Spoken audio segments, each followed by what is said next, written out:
David here, and most people think the Kama Sutra is only about the body, when in truth it may be one of history's most misunderstood guides to timing, charm, and the quiet art of knowing another person well.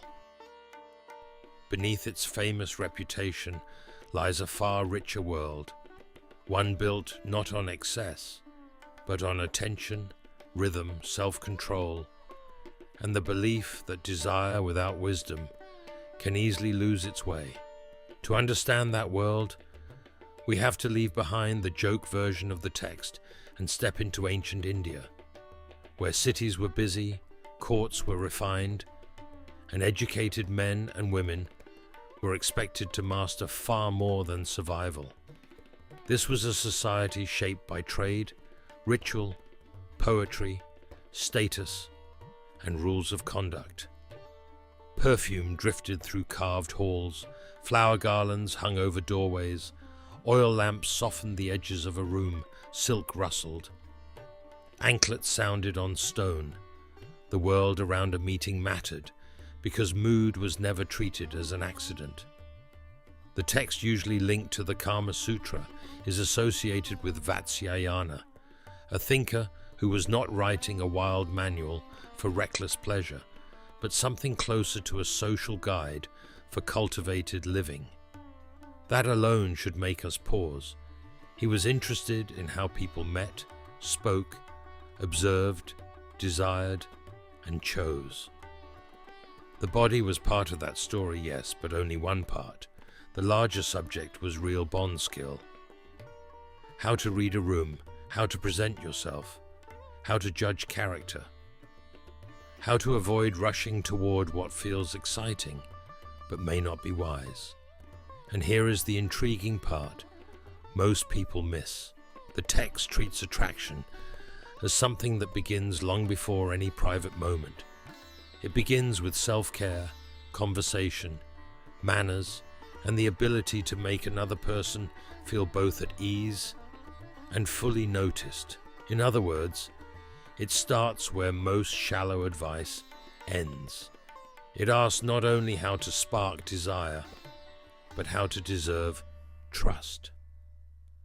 Picture a garden courtyard in the late evening. The heat of the day has eased. A musician plays softly. A tray of fruit sits untouched for a moment, because the real exchange is happening in the air between two people who are still deciding how close to come. In that world, a meeting was rarely random.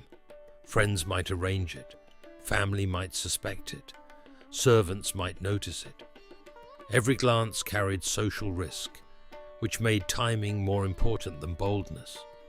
When a society values restraint, skill becomes visible in small things. That is why the Kama Sutra gives such weight to appearance, scent, grooming, and setting. Not vanity, preparation, hair, breath, clothing, and tone of voice are treated as signals of respect. A person who arrives careless may still create heat, but not confidence. A person who arrives composed creates something deeper. The strongest attraction often comes from a feeling that this person understands proportion. They know when to advance, when to pause, and when to leave a little unsaid. But what unfolded next was truly unexpected once I looked deeper into the text. It does not praise hunger without measure. Again and again it circles back to judgment. It warns about deception, imbalance, and the danger of letting desire outrun character. That makes the work far more modern than many assume. It understands that longing can cloud reason, and that elegance without ethics becomes manipulation very quickly. The text also pays close attention to live talk. Not just what is said, but how. Humor matters, wit matters, shared interests matter. A person becomes compelling when they make the other feel mentally awake. This is one reason the work gives space to music, poetry, storytelling, and games These were not decorations around desire, they were part of desire. They made people memorable. Anyone can pursue. Far fewer can create a mood in which another person wants to stay. There is also a practical intelligence in the text that feels strikingly honest. It knows that different people are moved by different things. Some by beauty, some by steadiness, some by status, some by mystery. That may sound obvious, yet most romantic mistakes come from acting as if one approach fits all.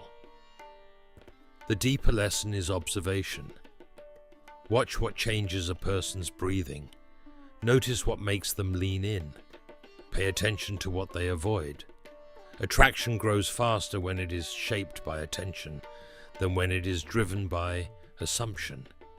Yet the real secret to this mystery lies elsewhere. The Kama Sutra understands pacing. It values sequence, a message first, a meeting later, warmth, then distance, interest, then restraint. Anticipation is given room to work. Modern life often collapses this process and then wonders why so many connections feel thin. But in older worlds, delay had meaning. Waiting did not always kill desire. Sometimes it fed it. A pause can deepen value when both people feel chosen, not ignored. This is where the work becomes far more subtle than its reputation. It is not obsessed with novelty. It is obsessed with responsiveness. That is a very different thing. It asks for presence. What does this person need to feel safe?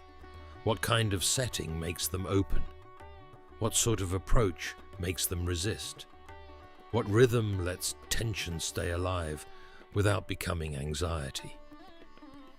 These are not crude lessons, they are refined ones, and they reach well beyond romance. The social world behind the text matters too.